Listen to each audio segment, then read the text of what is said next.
الحمد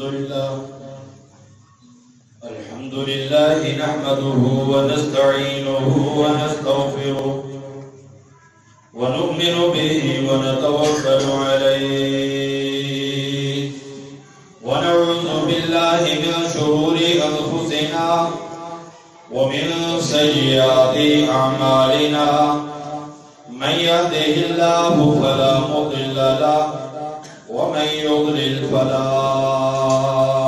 هادي له وأشهد أن لا إله إلا الله وأشهد أن محمدا عبده ورسوله اللهم صل على محمد وعلى آل محمد كما صليت على إبراهيم وعلى آل إبراهيم إنك حميد مجيد اللهم بارك على محمد وعلى آل محمد كما باركت على إبراهيم وعلى آل إبراهيم إنك حميد مجيد اللهم بارك على محمد وعلى آل محمد كما باركت على إبراهيم وعلى آل إبراهيم إنك حميد مجيد أما بعد فإن خير الحديث كتاب الله وخير الهدي هدي محمد صلى الله عليه وسلم وشر الأمور محدثاتها وكل محدثة بدعة وكل بدعة ضلالة وكل ضلالة في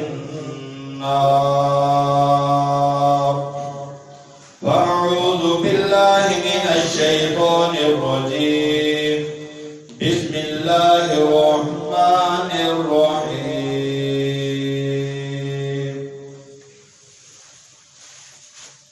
إذ يتلقى المتلقيان عن اليمين وعن الشمال قعيد ما يلفظ من قول إلا لديه رقيب عتيد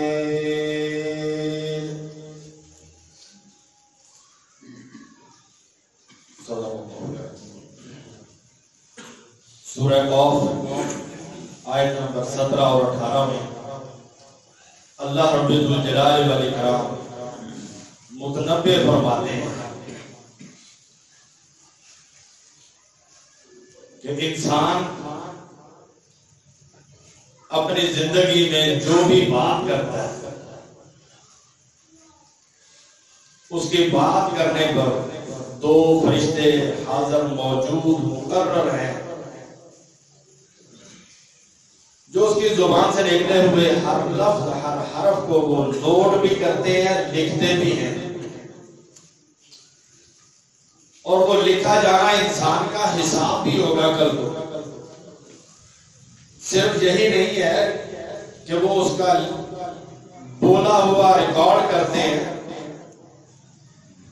بلکہ وہ تحریر قیامت کے دن اس کے سامنے پیش کر دی جائے گی کہ یہ زندگی میں تیرے سارے اعمال تھے یہ تیری باتیں تھیں یہ تیرا کہنا تھا یہ تیرا بول تھا اور یہ تیرا عزم یہ تیرا ارادہ یہ جو تو نے منہ سے کہا ہے ہر لفظ تیرا بعین ہی لکھ دیا گیا اور یہ زبان ہی کے الفاظ ہیں کہ انسان ان الفاظ کو کہتے ہوئے اگر احتیاط کرے تو یہ زبان اس کے لیے بڑا فائدہ مند کام ہے اور یہی زبان اگر انسان استعمال کرتے ہوئے غلط استعمال کر دے تو یہ زبان اس کے لیے بہت بڑے خسارے کا باعث بھی اور قیامت کے دن جہاں اللہ تعالیٰ نے اور بہت ساری نعمتیں دے رکھی ہیں، ہر نعمت کے بارے میں سوال ہوگا. لَتُسْأَلُنَّ يَوْمَئِذٍ عَنِ النَّعِيمِ. ہر نعمت کے بارے میں سوال ہوگا. وہ نعمت کس طرح تو نے استعمال کی، کیا اس کا حق ادا کیا؟ اگر حق ادا کیا ہوگا اجر ملے گا، اور اجر کو بھی 10 سے ضرب دیا جائے گا، بسا اوقات 70 سے ضرب دیا جائے گا. اور اگر 10 کے بعد 70 سے ضرب دیا گیا ہو تو ایک نیکی 700 گنا بڑھتی ہے. ما یلفظ من قول الا لدیہ رقیب عتید. زبان سے جو بھی لفظ کہا جائے 2 نگران فرشتے مقرر ہیں. اب انسان کو احتیاط کرنا چاہیے اس زبان کے استعمال کرتے ہوئے. پہلی بات یہ ہے کہ انسان اللہ کے بارے میں کوئی غلط بات نہ کرے. اللہ رب کائنات نے اپنی ذات کے بارے میں انسان کو بہت محتاط کیا. ہمارے معاشرے میں لوگ اتنے ہی زیادہ غیر محتاط ہیں. ہر وہ بات جو اپنے بارے سے اپنی زبان سے خود سے کہنی ہے وہ اللہ کے نام پہ لگا دیتے ہیں. کوئی اچھی بات، کسی کا اچھا قول مقولہ ہے، کہنے والے کو اس کا پتہ نہیں ہے کیا ہے، جب سے اللہ کے نام پہ لگا دیتے ہیں. زندگی کی بات ہوگی، اچھی بات ہوگی، چلو مان لیتے ہیں، لیکن اللہ کا فرمان تو نہیں ہے. جب اللہ کا فرمان نہیں ہے تو وہ اللہ پہ جھوٹ ہو جائے گا. اس لیے بات کہتے ہوئے اتنی ہی کہنی چاہیے جتنے کے بارے میں صحیح معلومات ہوں. اللہ رب کائنات کہتے ہیں الذین آتیناہم الکتاب یعرفونہ کما یعرفون ابناءہم الذین خسروا انفسہم فہم لا یؤمنون ومن اظلم ممن افترى علی اللہ کذبا او کذب بآیاتہ انہ لا یفلح الظالمون. سورہ انعام 20 اور 21 آیات میں اللہ رب کائنات ارشاد فرماتے ہیں جنہیں ہم نے کتاب دی ہے وہ اسے پہچانتے ہیں کہ جیسے اپنی اولاد کو پہچانتے ہیں. یہودیوں کے بارے میں خطاب ہے، اہل کتاب کے بارے میں خطاب ہے. اور اس کتاب قرآن کو وہ یوں جانتے ہیں کہ جیسے اپنی اولاد کو پہچانتے ہیں. اور پھر اس کے بعد فرمایا الذین خسروا انفسہم فہم لا یؤمنون. جو لوگ خود کو خسارے میں ڈالے ہوئے ہیں وہ تو ایمان نہیں لائیں گے. ومن اظلم ممن افترى علی اللہ کذبا.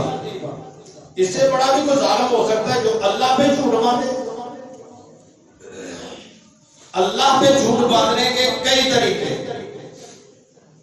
وہ بات قرآن میں نہیں، اللہ کے فرمان میں نہیں. کہا جائے کہ اللہ نے کہا، کتاب اللہ کی نہیں ہے، اسے کہا جائے کہ یہ کتاب اللہ کی ہے. تو اللہ رب کائنات کہتے ہیں اس سے بڑا بھی تو ظالم ہوگا جو اللہ پہ جھوٹ باندھتا ہے. اور کذب بآیاتہ، یا جو اللہ نے نازل کیا اس کا انکار کر رہا ہے. انہ لا یفلح الظالمون. ظالم لوگ وہ فلاح نہیں پائیں گے. اور قرآن کے معانی میں اگر من مانی تحریف کی جائے، اپنی مرضی سے اپنی ہی خواہشات کو، اپنی سوچوں کو قرآن میں داخل کرنے کی کوشش کی جائے کہ جس کا ثبوت نبی اکرم کی سنت سے نہ ہو، نبی اکرم کے فرامین سے نہ ہو، اور جس کا اسلوب قرآن تقاضا نہ کرتا ہو، اس کو بیان کیا جائے اور سمجھایا جائے لوگوں کو کہ یہ معنی اور مفہوم قرآن سے ہے. تو لہذا یہ تحریف معنوی ہو تو یہ بھی اللہ رب کائنات میں جھوٹ قرار پائے گا. اللہ رب کائنات نے ارشاد فرمایا وَإِنَّ مِنْهُمْ لَفَرِيقًا يَلْوُونَ أَلْسِنَتَهُمْ بِالْكِتَابِ لِتَحْسَبُوهُ مِنَ الْكِتَابِ وَمَا هُوَ مِنَ الْكِتَابِ وَيَقُولُونَ هُوَ مِنْ عِنْدِ اللَّهِ وَمَا هُوَ مِنْ عِنْدِ اللَّهِ. وَيَقُولُونَ عَلَى اللَّهِ الْكَذِبَ وَهُمْ يَعْلَمُونَ. پتہ بھی ہے اللہ پہ جھوٹ بولے جا رہے ہیں، کہتے ہیں کہ یہ کتاب اللہ کی طرف سے، حالانکہ وہ اللہ کی طرف سے نہیں ہے. اللہ کی طرف سے کتاب نہیں، خود سے باتوں کو اللہ کی طرف لگانا.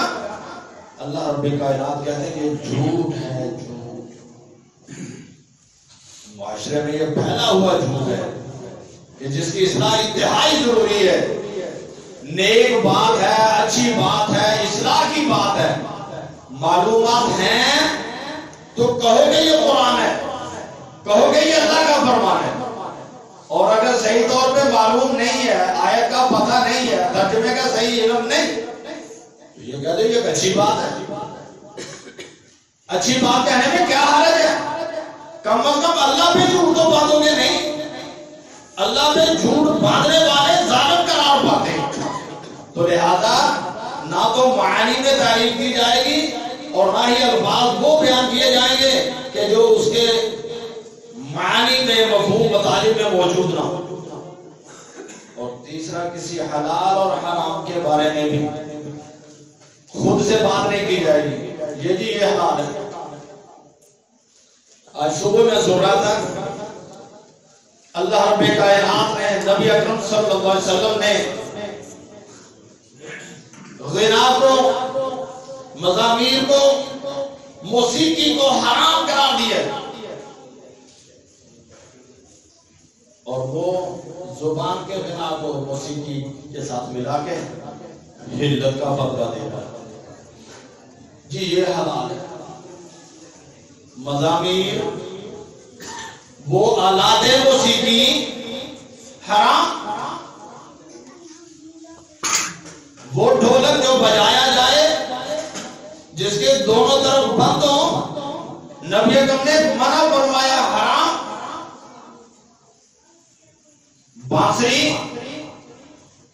اور اس جیسے دیگر آلات جو آج پھیلا دیے گئے ہیں، 1 تار والا، 2 تار والے، 3 4 تار والے، سب حرام.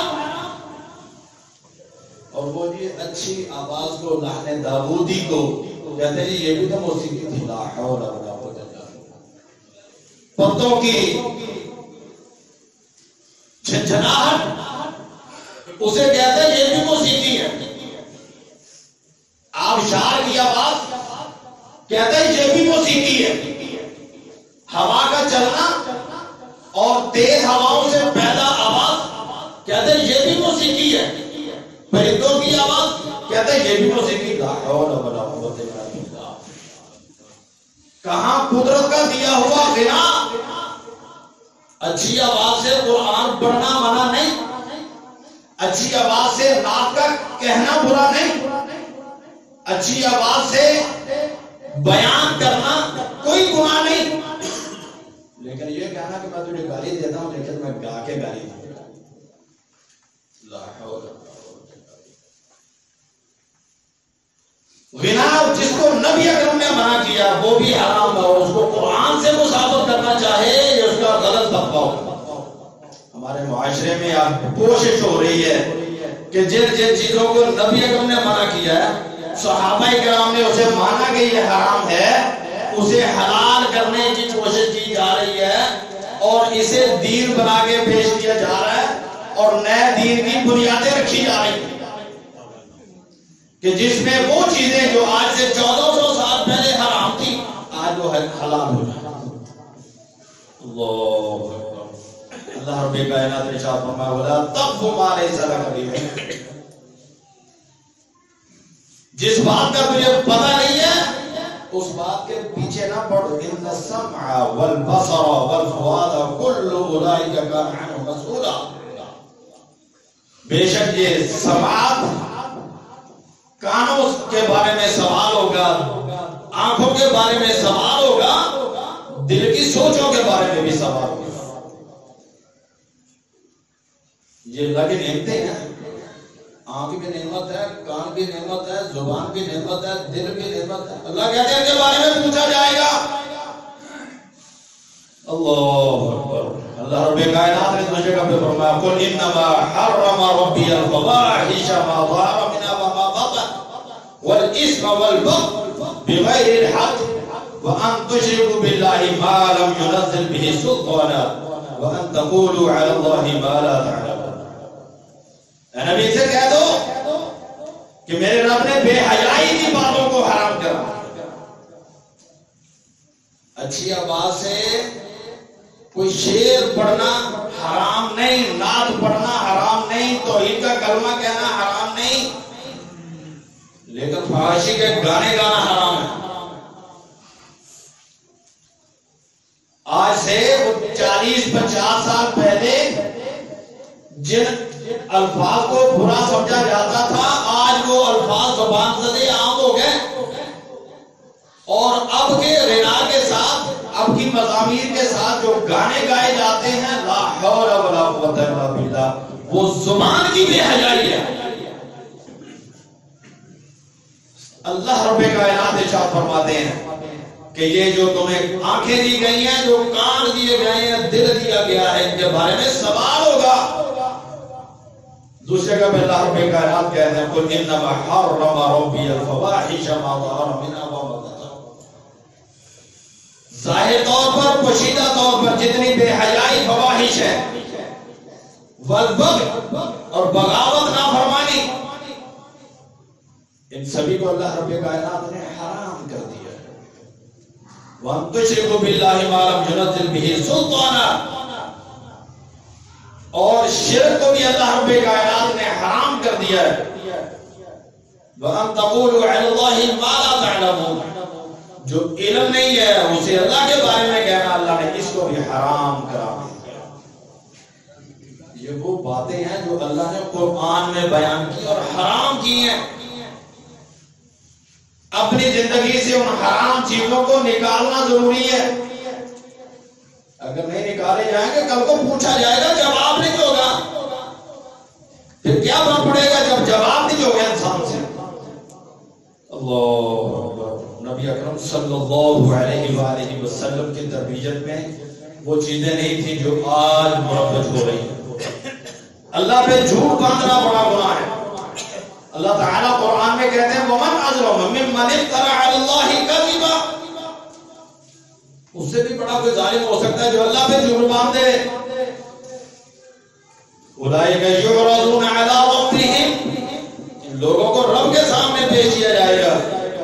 وَيَقُولُ الْأَشْهَادُ هَٰؤُلَاءِ الَّذِينَ كَذَبُوا عَلَىٰ رَبِّهِمْ، گواہ موجود ہوں گے، گواہ کہیں گے یہ لوگ ہیں انہوں نے اپنے رب پہ جھوٹ بولا.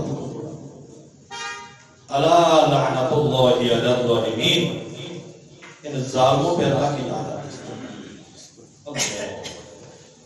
دوسری جگہ پہ اللہ تعالیٰ فرماتے ہیں فمن اظلم ممن کذب علی اللہ،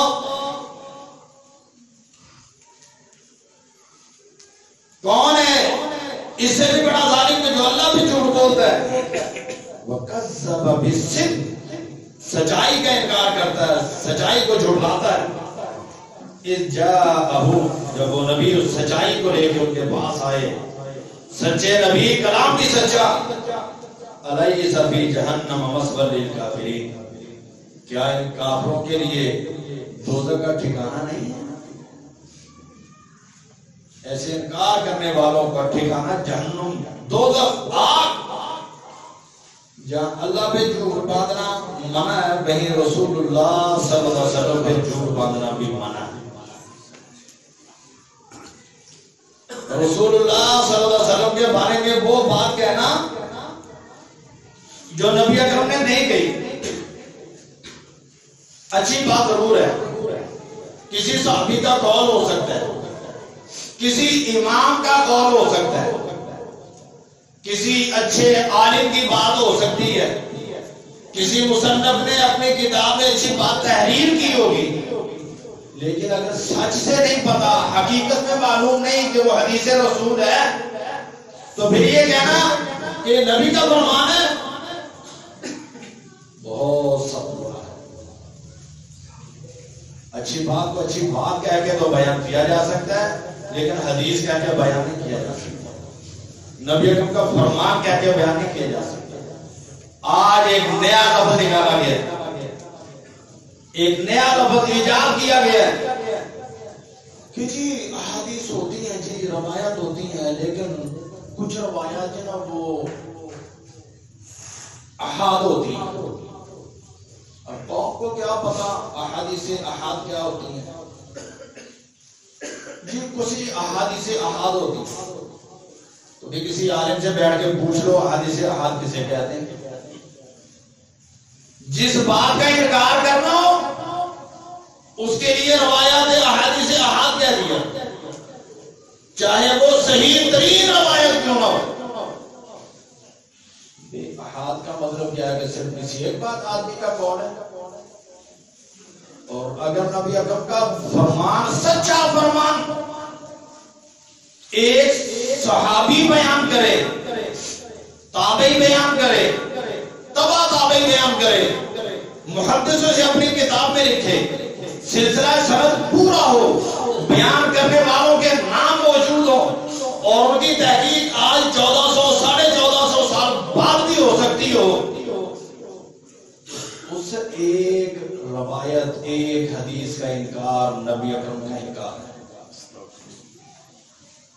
ایک حدیث کا انکار نبی اکرم کا ہر فرمان سچا ثابت ہو جانے کے بعد اگر اس کو چھوڑا جائے ٹھکرایا جائے اور کہا جائے جی چونکہ جی میں جی چونکہ جی ہمارا یہ ہے ہمارا یہ ذہن ہے اور لہذا ہم جو کہتے ہیں تم کیوں کہتے ہو تمہارا کہنا دین نہیں ہے. اور کچھ ایسے ہیں کہ جو الفاظ پورے کے پورے غلط اور نبی اکرم کے نام پہ لگا کے کہہ دیا جائے کہ یہ نبی اکرم کا فرمان ہے اور وہ نبی اکرم کا فرمان نہ ہو تو اپنے ایمان کی سلامتی چاہو تو ان الفاظ سے پرہیز ضروری ہے. نبی اکرم صلی اللہ علیہ وسلم نے فرمایا من حدث عنی بحدیث یرا انہ کاذب فہو احد الکاذبین. جو شخص میری طرف کوئی بات منسوب کر کے حدیث بیان کرتا ہے اور جانتا ہے کہ یہ جھوٹ ہے محدثین نے لکھا ہے کہ یہ جھوٹ ہے. ملا علی قاری نے کتاب لکھی ہے پہلے محدثین نے کتابوں میں لکھا ہوا ہے کہ یہ موضوع ہے. موضوع کہتے ہیں من گھڑت کو. ہمارے اردو کا موضوع اور ہے عربی کا موضوع اور ہے. ہمارے معاشرے میں حجامت سے بال کٹانے کو کہتے ہیں. نائی کے پاس گیا جا کے بال کٹوا لیے کہ حجامت بنوا کے آیا. اور احادیث میں حجامہ اور چیز ہے. انسانی جسم کو چھید کے زخم لگا کے اس میں سے خون کو نکالنا علاج کی غرض سے اسے حجامہ کہا جاتا تھا. عربی کے الفاظ ہم نے اور معنی میں یہ تسلسل ہے زبانوں کا. ایک زبان کا لفظ دوسری زبان میں ایک لفظ وہ ہوتا ہے معنی بدل جاتا ہے. ہمارے اردو میں بہت سارے الفاظ ایسے ہیں جن کے معنی بدلے ہوئے. تو لہذا احادیث رسول کو اس انداز سے بیان کرنا کہ وہ حدیث نہ ہو اس کو حدیث کہہ کے بیان کیا جائے اور محدثین نے اس کو جھوٹا کہا ہوا اس کے باوجود بیان کیا جائے. بڑی حیرت ہوئی کہ ایک حضرت نے کتاب اٹھا کے کہا یہ حدیث موجود ہے موضوعات شریف میں. لا حول من گھڑت روایتوں کی کتاب ہے اس میں یہ موجود ہے. وہ نام رکھا ہوا یہ من گھڑت ہے گھڑی ہوئی ہے بناوٹی ہے بنا کے پیش کر دی گئی ہے نبی اکرم کا فرمان نہیں ہے. تو جس کو یہ پتا ہے کہ یہ موضوع روایت ہے من گھڑت ہے کسی کا قول ہو سکتا ہے نبی اکرم کی بات نہیں نبی اکرم کی طرف جھوٹ منسوب کیا گیا جو جھوٹی بات کو بیان کرتا ہے تو نبی اکرم صلی اللہ علیہ وسلم نے فرمایا فہو احد الکاذبین یہ بھی جھوٹوں میں سے جھوٹا ہے. دوسرا نبی اکرم صلی اللہ علیہ وسلم نے فرمایا سلمہ بن اکبر رضی اللہ تعالی عنہ بیان کرتے ہیں صحیح بخاری کی روایت ہے کہ نبی اکرم صلی اللہ علیہ وسلم نے فرمایا من یقل علی ما لم اقل فلیتبوأ مقعدہ من النار. جس کسی نے وہ بات کہی جو میں نے نہیں کہی ہوئی اور وہ میرے بارے میں کہتا ہے کہ میں نے یہ کہا ہے تو وہ اپنا ٹھکانہ جہنم میں سمجھ لے.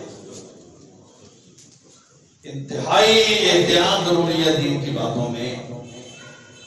اچھی بات ہو اسے اچھی بات کہا جا سکتا ہے، نیکی کی بات کہا جا سکتا ہے، اسلام کی بات بھی کہا جا سکتا ہے کہ اسلام میں یہ مسلمان یہ کہتے ہیں،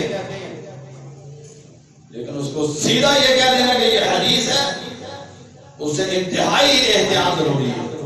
اور نبی اکرم صلی اللہ علیہ وسلم کا فرمان حضرت علی رضی اللہ تعالی عنہ بیان کرتے ہیں، کہتے ہیں آقا کائنات نے فرمایا لا تکذبوا علی فإنه من یکذب علی یلج النار، میرے پہ جھوٹ نہیں بولنا، میری بات کو جھوٹے الفاظ کے ساتھ بیان نہیں کرنا۔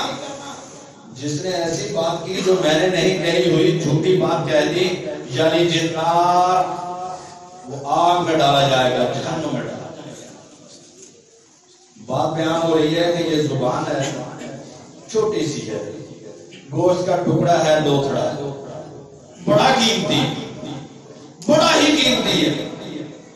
اس کے بغیر انسان اپنا معافی ضمیر بیان نہیں کر سکتا، اپنا دکھ، تکلیف، خوشی، پیار، محبت، الفت، اصلاح کچھ نہیں بیان کر سکتا۔ اس سبھی کاموں کے لیے یہ زبان ہے، لیکن اس زبان کا اچھا استعمال انسان کو جنت لے جاتا ہے، غلط استعمال انسان کو جہنم لے جاتا ہے۔ اب اس کا اچھا استعمال یہ ہے کہ اس زبان کو دین پہ لگایا جائے، اللہ کے ذکر پہ لگایا جائے، قرآن کی تلاوت پہ لگایا جائے، نبی کی محبت پہ لگایا جائے، نبی کی نعت پہ، درود پہ لگایا جائے۔ اس زبان کو قرآن، نبی کے فرمان، عبادت، نماز پہ لگایا جائے، اصلاح کی باتوں پہ لگایا جائے۔ بہت ہی قیمتی ہے یہ زبان۔ اور اگر اسے جھوٹ بولا جائے، لطیفے کھڑے جائیں، دوسرے کی توہین کی جائے، غیبت اور چغلی، جھوٹ بکا جائے، تو یہ انسان کے لائق نہیں ہے۔ اور نبی اکرم صلی اللہ علیہ وسلم نے منافق کی 3 نشانیوں میں سے ایک نشانی یہ بتائی تھی کہ وہ شخص جب بولتا ہے تو جھوٹ بولتا ہے۔ مومن کی یہ شان نہیں ہے۔ اللہ رب کائنات ہمیں مومن کی صفات سے متصف ہونے کی توفیق عطا فرمائے۔ سبحان ربک رب العزة عما یصفون وسلام علی المرسلین والحمد للہ۔